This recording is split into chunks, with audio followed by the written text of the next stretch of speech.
दोस्तों नमस्कार। दोस्तों, भारत का मतलब है बाजार, और उस बाजार को पैसा चाहिए।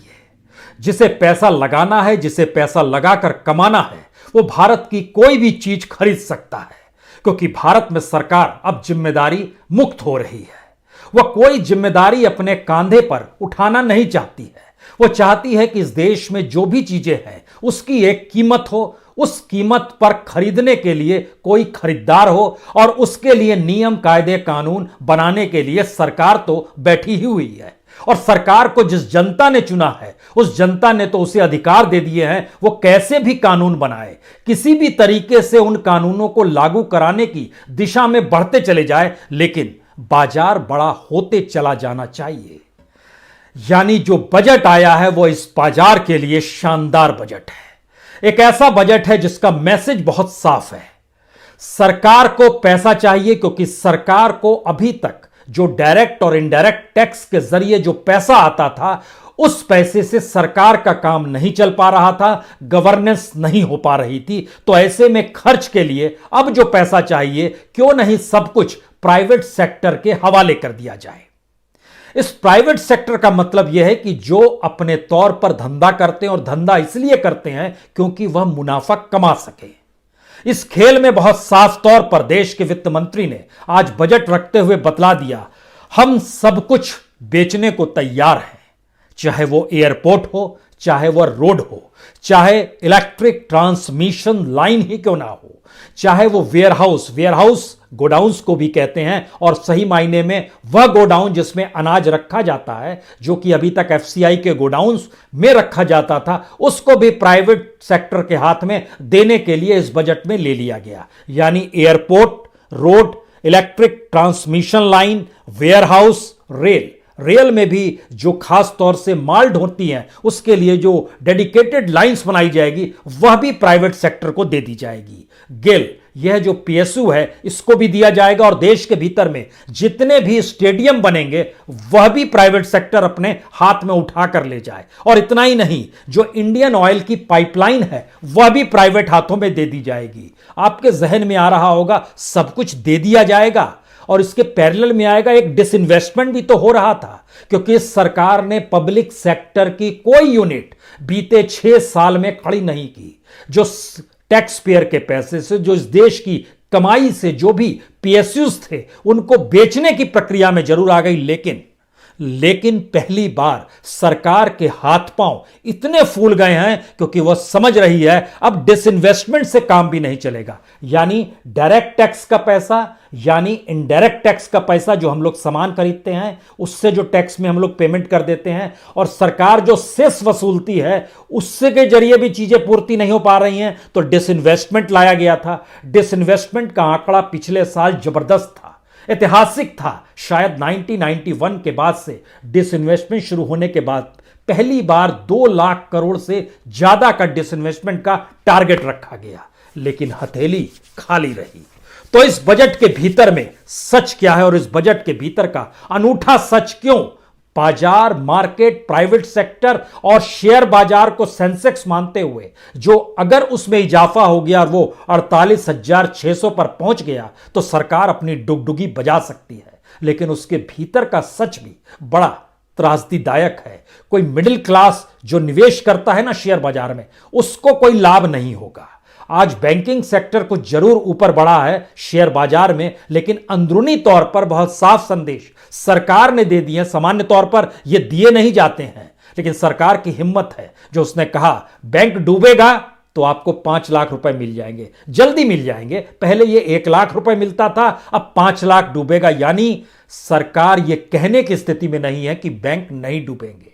तो जिनके 5 लाख से ज्यादा हैं वो जरा सोचना भी शुरू कर दें कि दरअसल बैंक डूबने की स्थिति में क्या इस देश की इकोनॉमी जा रही है, और आरबीआई की गाइडलाइंस अब इस देश की बैंकिंग सेक्टर को लेकर कोई काम नहीं करेगी। बात कहां से शुरू की जाए? जब हमने जिक्र किया सरकार बेचने को तैयार है, तो इसमें बात डिसइन्वेस्टमेंट से इसलिए शुरू करनी चाहिए क्योंकि सरकार ने पिछले साल 2,10,000 करोड़ का डिसइन्वेस्टमेंट का टारगेट रखा था। लेकिन एक्चुअली आज जब हम आपसे बात कर रहे हैं 1 फरवरी बजट का दिन, तो सरकार के पास पैसा आया सिर्फ 19,499 करोड़। यानी 1,90,510 करोड़ के टारगेट वो पीछे रह गई। इस बार जो डिसइन्वेस्टमेंट का टारगेट दिया गया वह 1,75,000 करोड़ का दिया गया। यानी पिछली बार जो टारगेट पूरा नहीं कर पाने की जो रकम थी उससे भी कम कर दिया गया। आप कहेंगे उससे भी कम कर दिया यानी सरकार समझ गई क्या? तो हमको लगता है एक साल और पीछे आपको ले चलते हैं। 2019 में जो टारगेट दिया गया था उस टारगेट में 1,05,000 का टारगेट था और एक्चुअल में सरकार के पास आया था सिर्फ 50,298 करोड़, यानी तब भी टारगेट से 54,000 करोड़ रुपए सरकार पीछे थी। इसीलिए पिछली बार जब डिसइन्वेस्टमेंट को 2,10,000 करोड़ किया गया तो कहा गया कि इससे पहले का बकाया था, हमने उसको जोड़ दिया। तो इस बार आपने क्यों नहीं जोड़ा? इसलिए नहीं जोड़ा क्योंकि इस दौर की स्थिति का सच यह है कि हमारे पीएसयूज को और ज्यादा जर्जर बना दिया गया है। जो मुनाफा हो रहा था वो शेयर बाजार से लेकर प्रोडक्शन लेवल तक की स्थिति नाजुक कर दी गई है। और उसके जो बुक्स हैं उस बुक्स में जो खुद राजनीतिक तौर पर उसका लाभ उठाया जाता है, पॉलिटिकल पार्टीज जो उठाती रही, जो सत्ता में रही, उसकी स्थिति आ गई है कि उसकी बुक में जो दिखाई दे रहा है वह उस रूप में नहीं है जिस रूप में बताया जाता है। पहली स्थिति यह है। दूसरी स्थिति, इस देश के भीतर में कोई भी बड़ा कॉरपोरेट और प्राइवेट सेक्टर अब पीएसयू से भागना भी चाह रहा है। वो तभी खरीदना चाह रहा है जब सरकार ना सिर्फ औने पौने दाम में, एक लिहाज से मुफ्त में उसको दे दे, जिससे उसका एक भी पैसा ना लगे। और आज जिस बात का जिक्र किया गया उसमें भारत पेट्रोलियम का जिक्र इसलिए है क्योंकि वेदांता ग्रुप उसमें सक्रिय हो चला है। वेदांता ग्रुप अग्रवाल साहब का है, उनकी सत्ता से यारी भी है। पवन हंस और एयर इंडिया, इन तीन बातों का जिक्र किया गया क्योंकि इन तीनों में बिड भी आई है। इसके अलावे आज किसी बात का जिक्र करने की स्थिति में सरकार नहीं थी, तो उसने अपना टारगेट 1,75,000 करोड़ किया। वह भी नहीं मिलेगा, लिख सकते हैं आज ही, क्योंकि अगले बजट में जब हम आपसे मिलेंगे तब इस बात का जिक्र आप कर लीजिएगा। तो पहली स्थिति यह है कि इस दौर में जो सरकार के पास पैसा आया वो HAL से आया, भारत डायनामिक्स से आया, IRCTC से आया, सेल से आया, जो बड़ा कम आया। अगर पैसा डिसइन्वेस्टमेंट से नहीं आ रहा है, अगर पैसा टैक्स से नहीं आ रहा है, अगर पैसा दूसरे माध्यमों से GST से भी उस रूप में नहीं आ पा रहा है, तो सरकार का कामकाज खर्चा चलेगा तो कैसे चलेगा? इसीलिए सरकार ने तय किया कि अब हम लोग सब कुछ बेचने की स्थिति में आएंगे। वह एयरपोर्ट होगा, रोड होगा, इलेक्ट्रिक ट्रांसमिशन होगा, रेल होगा, गेल होगा, स्टेडियम होगा, इंडियन ऑयल की पाइपलाइन होगी, वेयरहाउस होगा, सब चीज हम सेल कर देंगे। और इसके अलावे पीएसयूज की परिस्थिति तो हमारे साथ है ही। यहीं से एक दूसरी बात शुरू होती है। इस देश में अगर आपने बाजार में देश के बजट को भी लाकर खड़ा कर दिया है तो फिर उस बाजार का डेवलपमेंट में प्राइवेट सेक्टर कैसे घुसेगा? उसके लिए एक जमीन चाहिए। वो जमीन आएगी तो कहां से आएगी? यह किसी ने सोचा? इस देश के भीतर में जो सड़कें बनती हैं वो सड़कें किसान खेती की जमीन से जुड़ी होती है। किसी ने सोचा इस बात को? आज दिल्ली के चारों तरफ जो 3 सड़कें हैं, एक उत्तर प्रदेश की दिशा में जाती है, नेशनल हाईवे 24, जो दिल्ली से मेरठ की तरफ जा रही है, वहां गाजीपुर बॉर्डर, वहां पर किसान बैठे हुए हैं। जो सिंधु बॉर्डर है, टिकरी बॉर्डर है, वो एक लिहाज से आप कह सकते हैं वो हरियाणा की दिशा में जाती है, चंडीगढ़ तक जाती है, वहां पर भी किसान बैठे हुए, वो हाईवे भी बंद है। जो शाहजहांपुर वाला इलाका है, जो जयपुर की दिशा में जाती है सड़क, वहां पर भी नेशनल हाईवे है, वहां भी किसान बैठा हुआ है। तो नेशनल हाईवे इस देश में बन रहा है और देश का किसान परेशान है, तो वो नेशनल हाईवे पर आकर बैठ गया है। लेकिन सरकार ने बजट में इन किसानों के बारे में जिक्र नहीं किया, और जिक्र भी किया तो इस बात को लेकर जिक्र किया कि हमने ये किया है, ये कर देंगे, इस रूप में किया जा रहा है। हम उसके भी डाटा आज आपके सामने देंगे। लेकिन उससे पहले किसानों के लिए कुछ किया तो नहीं ही गया, लेकिन जो इंफ्रास्ट्रक्चर की लकीर खींची गई वह भी आने वाले वक्त में किसानों की ही जमीन ली जाएगी। क्योंकि इस देश के भीतर में जितने भी नेशनल हाईवे क्रिएट होते हैं उसमें सैकड़ों की तादाद में गांव आते हैं।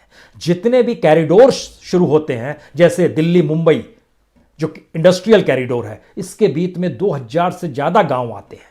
हम इन बातों का जिक्र, हमको लगता है और जरा सिस्टमेटिक तरीके से आप जरा समझ लीजिए कि इस बजट का मतलब यह है कि किसानों की स्थिति धीरे धीरे और विकट होने वाली है। इस विकट का मतलब यह है कि इस बात को पहले समझिए, हम इस बात पर आए। इस बजट में क्या है? दिल्ली मुंबई इंडस्ट्रियल कॉरिडोर में 2548 गांवों की जमीनों को लिया गया है। बहुत लिया जा चुका है, कुछ का मुआवजा बकाया दिया गया है, कुछ को मुआवजा भी दे दिया गया है, कुछ पर भी कंस्ट्रक्शन वर्क अभी पूरी तरह शुरू नहीं हुआ है। टारगेट था 2021 में पूरा हो जाएगा, यानी इस बजट में ऐलान हो जाना चाहिए था कि हां दिल्ली मुंबई इंडस्ट्रियल कॉरिडोर शुरू हो गया, जो नहीं हुआ है। लेकिन 2542 गांवों के जमीनें तो ले ली गई। इसमें दादरी, नोएडा, गाजियाबाद उत्तर प्रदेश के, इसमें मनेसर, बवाल हरियाणा के, इसमें कुरुक्षेत्र, भिवंडी, निमराना, जोधपुर, पाली, मारवाड़ राजस्थान के, इसमें धार, मऊ, पीथमपुर मध्य प्रदेश के, अहमदाबाद धोलेरा का इलाका गुजरात का, औरंगाबाद का इलाका भी इसमें आता है महाराष्ट्र का। इन तमाम जगहों से किसानों की जमीन ली गई और एक कॉरिडोर तैयार किया जा रहा है। अब इसके पैरेलल में आइए, जब आप मेन स्ट्रीम मीडिया में जाएंगे तो इस बात का जिक्र होगा, देखिए हमने कमाल कर दिया और अलग अलग हाईवे क्रिएट कर रहे हैं। ये हाईवे उन राज्यों में क्रिएट किया जा रहा है जहां पर चुनाव होने हैं। तमिलनाडु में 1,03,000 करोड़ के माध्यम से 3,500 किलोमीटर की सड़क बनाई जाएगी, चुनाव होना है। केरल में 65,000 करोड़ से 1,500 किलोमीटर की सड़क बनाएगी, चुनाव होना है। पश्चिम बंगाल में 95,000 करोड़ की लागत से 675 किलोमीटर की सड़क बनाई जाएगी, चुनाव होना है। असम में 3,400 करोड़ रुपए की लागत से 1,300 किलोमीटर की सड़क बनाई जाएगी, चुनाव होना है। यानी कुल मिला के तकरीबन 2,66,400 करोड़ रुपए खर्च होंगे इन 4 राज्यों में और 6,975 किलोमीटर सड़क बनाई जाएगी। बहुत आसान है इस डाटा को बताना। लेकिन अब इसके भीतर आइए, कुछ साल पहले चले जाइए, जब भारत के भीतर में मोदी सरकार ने शुरू किया था, एक नए तरीके की स्थिति शुरू की थी कि हम जो है सड़कें इतनी बड़ी तादाद में बनाएंगे जिसको लेकर भारत माला प्रोजेक्ट नाम दिया गया था, यानी भारत की यह माला है। उस प्रोजेक्ट के तहत यह जानकारी दी गई थी कि तकरीबन 13,000 किलोमीटर और उसकी लागत बताई गई थी 5,35,000 करोड़। जरा आंकड़ों को देखिए, 13,000 किलोमीटर बनाएंगे 5,35,000 करोड़ पे। आज की तारीख में तकरीबन 3,800 किलोमीटर बन गए हैं। 3,800 किलोमीटर में खर्च हुआ है 3,30,000 करोड़। 3,30,000 करोड़ खर्च हुआ है 3,800 किलोमीटर में। आज जिन 4 राज्यों का बताया गया है वो कितने किलोमीटर है? वो है 6,975 किलोमीटर, यानी लगभग डबल। और रकम उसके लिए है 2,66,000 करोड़, जबकि यहां पर खर्च हो चुके हैं 3,03,000 करोड़। पहला सच ये देखिए, यहां भी गड़बड़ी है। सिर्फ आंकड़े बताए जाते हैं इस देश के भीतर में, उसको पुराने डाटा से मिलाइएगा तो आप मुश्किल आ जाएगा कि अरे ये सिर्फ बेवकूफ बनाते हैं क्या। यानी जो बची हुई जमीन है वो तकरीबन 9,200 किलोमीटर की सड़क अभी बननी है, जो भारत माला प्रोजेक्ट के तहत है। और पैसा बचा हुआ है 2 लाख करोड़ रुपया, 2,05,000 करोड़ रुपए बचे हुए हैं। तो कैसे होंगे? क्योंकि आपने जो अभी टारगेट दिया 6,975 किलोमीटर का, उसके लिए आपका बजट सिर्फ 2,66,000 करोड़ का है और भारत माला प्रोजेक्ट में 9,200 किलोमीटर बचा हुआ है और पैसा बच रहा है 2 लाख करोड़। तो जब आप टाइम बीइंग में पूरा नहीं कर पाते हैं तो कीमत बढ़ जाती है। और इस देश का सच क्या है? इस देश का सच यह है कि तकरीबन इस देश के भीतर में इस तरह से जो लगभग 550 प्रोजेक्ट ऐसे हैं जो पूरे नहीं हो पाएंगे अगले 5 साल तक। और इस पे खर्चा आज की तारीख में जोड़िएगा तो तकरीबन 4.5 लाख करोड़ का खर्चा बढ़ गया है। तो ये प्रोजेक्ट्स के ऐलान होते हैं। आप कहेंगे नहीं नहीं ऐसा नहीं है, तो चलिए हम आपके सामने एक और स्थिति रखते हैं। याद कीजिए, पिछले बजट में रेलवे की तरफ से 150 रेलगाड़ियां चलाने का जिक्र था जो प्राइवेट सेक्टर की चलेगी। एक भी रेलगाड़ी चल पाई? 2 रेलगाड़ियों का जिक्र कर देते हैं, तेजस दिल्ली से लखनऊ और दूसरी अहमदाबाद से मुंबई। उसकी भी स्थिति नाजुक है क्योंकि उसका भाड़ा 50% ज्यादा है। इस देश के भीतर में तेजस के ऊपर भी सवारी नहीं मिल पाती है, तो फिर आने वाले वक्त में जब सब कुछ आप प्राइवेट सेक्टर के हाथ में दे देंगे तो वो कौन सा तबका इस देश में बचेगा जो इस इंफ्रास्ट्रक्चर का लाभ उठा पाएगा। और जब आप तमिलनाडु, केरल, पश्चिम बंगाल, असम में यहां पर जो सड़क बनाने जा रहे हैं वहां के किसानों के बारे में जब नहीं सोचेंगे तो फिर वहां के किसान भी उसी हाईवे पर आके बैठेंगे जैसे दिल्ली के तीनों तरफ बैठे हुए हैं। यूपी का हाईवे है, राजस्थान का हाईवे है, हरियाणा का हाईवे है। तो फिर क्या मतलब होगा? इसका मतलब है कि देश को देखने की दृष्टि अभी भी एक नहीं है। इसका मतलब है कि इस देश को सामूहिक तौर पर कैसे चलाया जाए यह विजन अभी भी नहीं है। इस देश में कहां से पैसा लाया जाए और वाकई यह देश कैसे अपने मानव संसाधन यानी हमारे देश की जो बड़ी तादाद है, जनसंख्या है, उसके जरिए आत्मनिर्भर देश को कैसे बनाया जाए यह सोच अभी भी नहीं आई है। शायद इसीलिए इस देश के भीतर में जब किसानों को आप टटोलना शुरू करेंगे तो किसानों को लेकर सरकार ने आज भी दोहरा दिया जो बीते 3 बजट से दोहरा दी थी, 2022 तक आय दुगनी हो जाएगी। पहली बात, कैसे हो जाएगी नहीं पता है, किसी अगर एक्सपर्ट से पूछिएगा और दुनिया के बेहतरीन एग्रीकल्चर एक्सपर्ट से पूछिएगा तो वो कहेगा कि भारत की जो विकास दर है वह कम से कम ऐसे में 12% तो होनी चाहिए। तो आप कहेंगे अभी विकास दर कितनी है साहब? अभी साहब माइनस में जा रही है। इस बार की विकास दर -7.7% है जो आरबीआई की तरफ से जानकारी आई और एसबीआई ने जो कि, हालांकि आईएमएफ और वर्ल्ड बैंक कह रहे हैं कि लगभग -9% विकास दर रहेगी जो आपको मार्च के बाद पता चलेगी। लेकिन फिर भी आप मानने को तैयार नहीं, आप कहते हैं नहीं नहीं। फिर उसके बाद आप दूसरी बात कहते हैं स्वामीनाथन आयोग के हिसाब से हमने लगभग एमएसपी के जरिए जो भी खरीद होती है हमने लगभग 1.5 गुना ज्यादा आपको लागत से ज्यादा मूल्य देना शुरू कर दिया है। कमाल की स्थिति है। और आज तो एक कमाल और हो गया, यानी इस बात का जिक्र इसलिए महत्वपूर्ण है क्योंकि यह हम ही अपने तौर पर डाटा दिखाते थे कि मनमोहन सिंह के दौर में क्या आंकड़े थे और आज की सरकार के क्या आंकड़े हैं। आज देश की फाइनेंस मिनिस्टर ने भी बजट के हिस्से में बताया कि मनमोहन सिंह के दौर में कितना धान खरीदा जाता था, आज कितना खरीदा जाता है, चावल कितना खरीदा जाता था, आज कितना, यानी धान चावल यानी गेहूं फिर कितना खरीदा जाता था, सारी जानकारी दी। हमको लगता है यह भी सुनना इसलिए चाहिए क्योंकि इसके साथ यह भी बताया गया कितने किसानों को लाभ मिलता है इसका, यह भी बड़ा इंटरेस्टिंग है।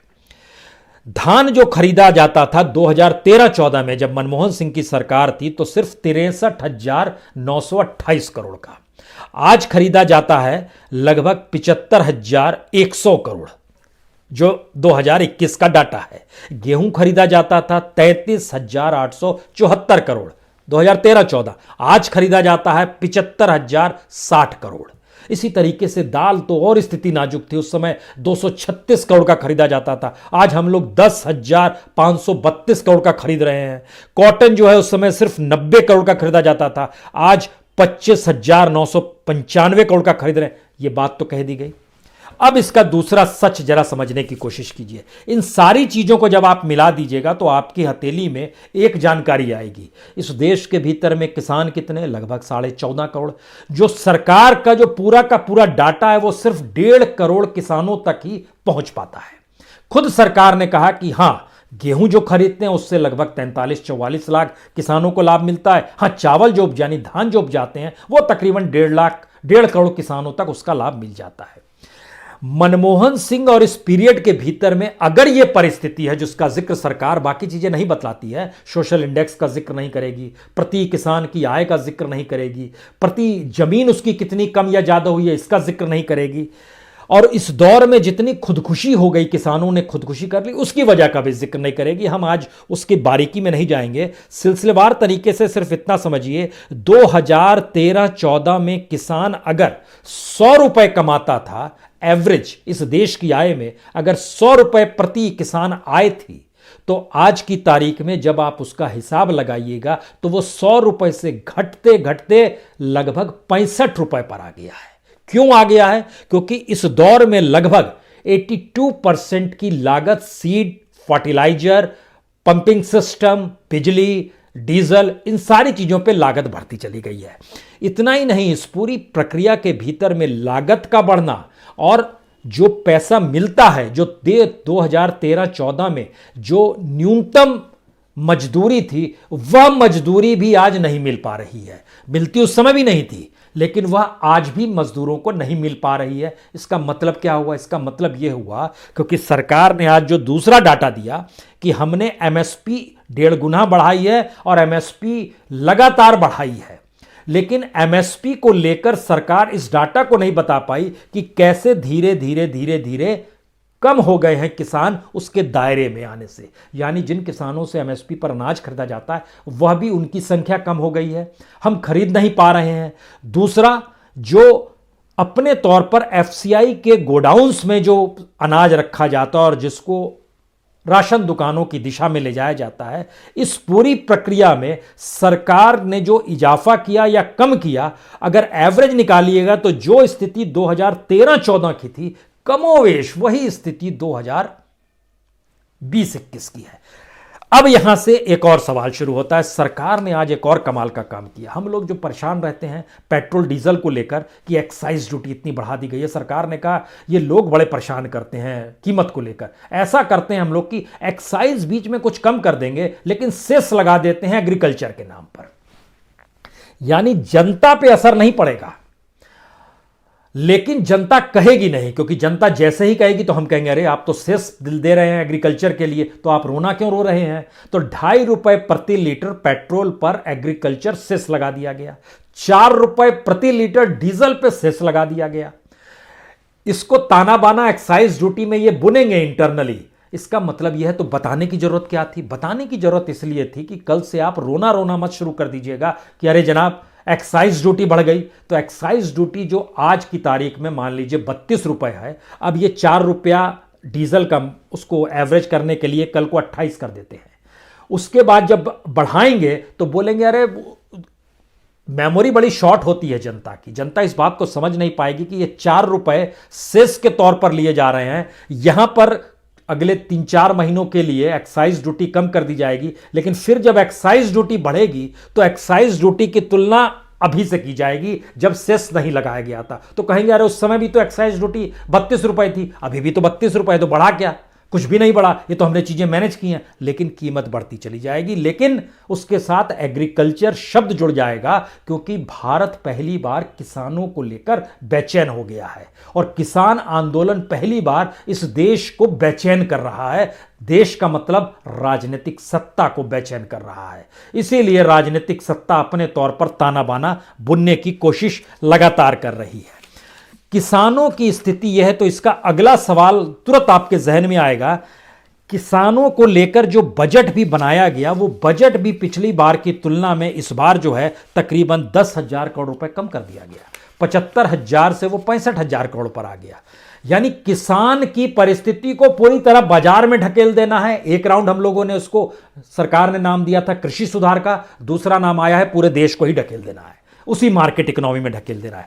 तीसरी स्थिति आपके सामने आएगी एनपीए को लेकर। एनपीए बजट का हिस्सा है या नहीं है, लेकिन बैंकों के कंगालीपन का हिस्सा है। इसीलिए सरकार ने आज जानकारी दे दी कि दरअसल एक आईडीबीआई बैंक है, उसके साथ 2 बैंक और हैं और एक पब्लिक सेक्टर है, इनका डिसइन्वेस्टमेंट होगा। यह भी जानकारी दे दी कि अब एनपीए से मुक्ति कैसे पानी है हमको पता नहीं है, लेकिन इसके लिए हम 2 नए ऑर्गेनाइजेशन क्रिएट करते हैं, एक एसेट रिकंस्ट्रक्शन कंपनी और एक एसेट मैनेजमेंट कंपनी। मैनेजमेंट का एनालिसिस करेगी, व्यक्ति का एनालिसिस करेगी, कंपनी का एनालिसिस करेगी। आपने लोन लिया तो लोन क्यों नहीं लौटा रहे हैं? अरे जनाब सीधे सीधे पूरी फेरिस्त है, आरबीआई का पूरा डाटा बतलाता है किसने कितना पैसा लिया, हर बैंक के पास जानकारी है, लेकिन उन व्यक्तियों को नहीं छुएंगे, उनका एक एनालिसिस करवाएंगे इन 2 कंपनियों के जरिए। और इस बीच में बैंकों को कुछ राहत देने के लिए 20,000 करोड़ रुपए बैंकों में डाल देंगे जो पब्लिक सेक्टर के बैंक है। क्या स्थिति हुई? फिर गोल घूम के चीजें वहीं पर आके अटक रही हैं। यह स्थिति है, एक स्थिति है। दूसरी स्थिति हमको लगता है कि बड़ा शोर है इस बात को लेकर कि हेल्थ बजट जो है इस बार कमाल तरीके से बढ़ा दिया गया है, यानी 2,23,846 करोड़ रुपए कर दिया, 137% का इजाफा कर दिया गया। पिछली बार ये 90,000 प्लस में था, इस बार 2,23,000। इसके भीतर के जरा घुसने की कोशिश कीजिए। इसमें एक किया गया है प्रधानमंत्री आत्मनिर्भर स्वास्थ्य योजना। ये नई बीमारियां जो आएंगी उसके इलाज के लिए सरकार ने व्यवस्था की है और वह भी इसी का हिस्सा है, और वह हिस्सा है 64,180 करोड़। आप कहेंगे वाकई इसमें क्या दिक्कत है, लेकिन ये 64,180 करोड़ 1 साल के लिए नहीं है, 6 साल के लिए है। तो 1 साल के लिए हिस्से में आया 10,696 करोड़। यह हुआ पहला सच। दूसरा सच है कि इतने बड़े देश में 1 साल में नई बीमारियों को लेकर 10,696 करोड़, यानी प्रतिदिन जो है सिर्फ 29 करोड़ रुपए खर्च करेगी सरकार। दुनिया के विकासशील देशों की फहरिस्त में जब आप जाइएगा तो महामारी के बाद, कोरोना महामारी के बाद जो वर्ल्ड बैंक का पैसा आया, आईएमएफ ने जो व्यवस्था की, यूनाइटेड नेशन की जो व्यवस्था आई, उसकी भी जो लकीर है वह इस लकीर से ऊपर आती है। 29 करोड़ रुपए प्रतिदिन, एक साल में 10,696 करोड़ रुपए। इससे ज्यादा राहत और रियायत तो दुनिया के जरिए पैसा जो भारत में आया वह मिल गया, तो क्या वो पैसा भी कहीं डाइवर्ट हो गया? यह भी एक सोचने की बात है। उसके बाद आइए एक और स्थिति आ गई है। सरकार क्या करे? सरकार परेशान है कि लोग गाड़ियां नहीं खरीदते हैं, तो उन्होंने नई परिस्थिति, कानून बना दिया है। अब उस दिशा में बढ़ रहे हैं कि अब 20 साल से जो पुरानी निजी गाड़ियां हैं उसको आपको बेचना ही पड़ेगा, जो 15 साल से पुरानी कॉमर्शियल गाड़ी है उसको आपको बेचना ही पड़ेगा, और जो फिट गाड़ी नहीं होगी उसको भी आपको बेचना पड़ेगा। और उसके जो आंकड़े निकल कर आए, जो मंत्री हैं नितिन गडकरी साहब, उन्होंने जानकारी दी, तकरीबन 1 करोड़ से ज्यादा गाड़ियां अचानक स्क्रैप में चली जाएगी, और बकायदा स्क्रैप के लिए एक इंडस्ट्री तैयार की जा रही है जहां पर स्क्रैप में आप गाड़ी ले जाएंगे और वहां पर वो चीजें खत्म हो जाएंगी। दुनिया के किसी भी देश में गाड़ियों की उम्र नहीं देखी जाती है, फिटनेस देखी जाती है, कहीं वो प्रदूषण तो नहीं फैला रही है, यह देखा जाता है। भारत अकेला अपने मात्र देश है जहां पर उम्र देखी जा रही है गाड़ियों की, यानी अगर आपको पुरानी गाड़ी से इश्क है तो आपको बेचना ही पड़ेगा। यह परिस्थिति में लाकर सरकार ने खड़ा कर दिया, क्योंकि 1 करोड़ गाड़ियां जब बिकेंगी तो कुछ नई गाड़ियां भी लोग खरीदने की दिशा में बढ़ेंगे। सरकार इसी को लेकर खुश है। कि आंकड़ों के लिहाज से जब हम चीजों को जोड़ना शुरू करते हैं तो हम यह भी नहीं समझ पा रहे हैं कि इस देश के भीतर में पुरानी गाड़ियां अगर 1 करोड़ से ज्यादा है, और जिन इलाकों में ये गाड़ियां चलती हैं वो शहर और महानगर नहीं है, वो ग्रामीण इलाके हैं, लेकिन उनको बेचना पड़ेगा। उनकी आय है नहीं, पैसा है नहीं, स्थिति बिगड़ती चली जाएगी। और इस स्थिति के साथ आखिरी सच जब प्रधानमंत्री ने भी कहा ये बजट जो है किसानों को दिल में बसाए हुए है, तो हमने उसका इंफ्रास्ट्रक्चर को लेकर एक डाटा निकाला कि आखिर कितनी जमीन सरकार के इस डेवलपमेंट प्रोजेक्ट के तहत खेती की चली जाएगी। एक एवरेज पुराने दौर से, जो पुराने इंफ्रास्ट्रक्चर इस देश में अलग अलग प्रोजेक्ट के तौर पर बनते थे, इस बार तो ज़्यादातर प्रोजेक्ट मेट्रो से जुड़े हुए हैं, सड़क से जुड़े हुए हैं, रेलवे से जुड़े हुए हैं, इंडस्ट्रियल कॉरिडोर से जुड़े हुए हैं। उसके मातहत इस देश के भीतर में लगभग 5.5 लाख हेक्टेयर खेती की जमीन इन प्रोजेक्ट्स के हवाले कर दी जाएगी। और इससे पहले इस देश के भीतर में तकरीबन 12 लाख हेक्टेयर खेती की जमीन जिन प्रोजेक्ट्स में दी गई, वो प्रोजेक्ट्स पूरे नहीं हो पाए हैं। अभी तक कुछ जगहों पर काम शुरू नहीं हुआ है, कई जगहों पर मुआवजा अटका हुआ है, और प्रोजेक्ट इसलिए नहीं शुरू आए हैं क्योंकि ब्यूरोक्रेट्स ने जब लकीर खींची क्या क्या वजह है, तो उसकी सबसे बड़ी 2 ही वजह निकल कर आई। पहला, सरकार के पास पैसा नहीं है। दूसरा, सरकार के पास इतना पैसा भी नहीं है कि वो मुआवजा दे सके उस जमीन को जो भूमि अधिग्रहण बिल के तहत सरकार ने निर्धारित किया है। और इस बजट का मतलब यह है कि यह देश अब सीधे सीधे सरकारों को जिम्मेदारी से मुक्त बना दे रहा है। यकीन जानिए, और आखिरी मंत्र लाइफ इंश्योरेंस कंपनी यानी एलआईसी के जरिए समझ लीजिए, क्योंकि एलआईसी इस देश का ऐसा पब्लिक सेक्टर का पेड़ है जिसमें सबसे ज्यादा फल लगे हुए हैं, जिसकी जड़ें आज भी हरी भरी है, जिसकी टहनियां आज भी हरी भरी है, जहां पर पत्तियां अभी भी ताजा है। लेकिन आईपीओ यह कहकर लाया गया कि अब बीमा के क्षेत्र में 49% नहीं 74% अब विदेशी निवेश किया जा सकता है, और आईपीओ भी इसी दिशा में लाया जाएगा। यानी पहले फल तोड़ेंगे, फिर पत्तियों को नोचेंगे, फिर टहनियों को गिराएंगे, और धीरे धीरे जड़ को भी खोखला कर देंगे। क्योंकि हो सकता है आने वाले वक्त में आपको यह भी आवाज सुनाई दे, एलआईसी यानी लाइफ इंश्योरेंस को चलाने वाला और कोई नहीं, किसी दूसरे देश का कोई कॉरपोरेट है। जी, सच यही है, और उसी दिशा में बढ़ता हुआ यह बजट है। इसीलिए शेयर बाजार कुलांचे मार रहा है, वही शेयर बाजार जिसमें लगभग 50,000 तक का सेंसेक्स इसलिए छुआ था क्योंकि विदेशी पैसा इस दौर में खूब आया। इस हद तक पैसा आया कि देशी निवेशकों ने पैसा निकालना ही उचित समझा, और वो आंकड़ा 50,000 तक पहुंच गया। लेकिन सेंसेक्स में शामिल और शेयर बाजार में शामिल मिडिल क्लास को कोई राहत रियायत नहीं हुई। तो जब देश कमजोर होता है तो विदेशी पूंजी उस देश में घुसी जाती है और अपने तरीके से पैसा मुनाफा कमाकर चली जाती है। अब कोई ईस्ट इंडिया कंपनी की तरह इस देश में बैठेगा नहीं, लेकिन सरकार अगर खुद को एक कंपनी की तरह मान ले तो फिर वहां का बजट भी एक सीईओ द्वारा तैयार किया गया ऐसा ड्राफ्ट होगा जिसका दिल दिमाग सिर्फ मुनाफा खोजेगा, पैसा खोजेगा। और यही है इस बाजार का नियम जो बजट आपके सामने है। बहुत बहुत शुक्रिया, बहुत बहुत शुक्रिया।